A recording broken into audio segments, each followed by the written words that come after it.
ஐயனார் துணை சரியில்லை டுடே எபிசோடில் நம்ம நிலா இருந்துட்டு ரொம்பவே சந்தோஷமாக இருக்காங்க. திரும்ப திரும்ப கேட்குறாங்களேன்னு தப்பாக எடுத்துக்காதீங்க. இப்போவும் கூட உங்களுக்கு என்ன நடந்துச்சுன்னு சொல்ல முடியலையா, இல்லை சொல்ல விருப்பம் இல்லையா? இப்போதைக்கு நீ என்ன கேட்குறன்னு எனக்கு நல்லாவே புரியுது.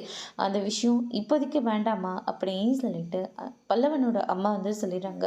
நிலா ரொம்பவே வருத்தப்படுறாங்க. அதுக்கு அடுத்து தான் திவ்யா இருந்துட்டு நிலாவுக்கு ஃபோன் பண்ணுறாங்க.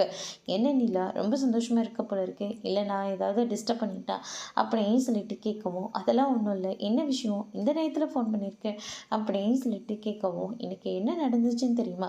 நீ உன்னோட பாட்டுக்கு சோழன் கூட கிளம்பி போயிட்ட, அதுக்கப்புறம் ராகவ் எவ்வளோ டென்ஷன் ஆனது தெரியுமா அப்படின்னு சொல்லிட்டு திவ்யா வந்து சொல்லிடுறாங்க. நீ இன்னும் இந்த பேச்செல்லாம் மாற்றலையா? இந்த விஷயம் மட்டும் ராகவ் தெரிஞ்சதுன்னா அவங்களே ரொம்ப ஃபீல் பண்ணுவார் அப்படின்னு சொல்லிட்டு நம்ம நிலா வந்து சொல்லிடுறாங்க. ராகவ் ஃபீல் பண்ணுவாரா? வேணா நாளைக்கு ஆஃபீஸில் போயிட்டு பாரு, ராகவ் உனக்காக நீ எல்லாரும் வரதுக்கு முன்னாடி அவரும் வந்து உட்காந்துட்ருப்பாரு அப்படின்னு சொல்லிட்டு திவ்யா வந்து சொல்லிடுறாங்க. நிலாவும் சந்தேகத்தோட ஆஃபீஸ்க்கு ரொம்பவே லேட்டாக போகிறாங்க.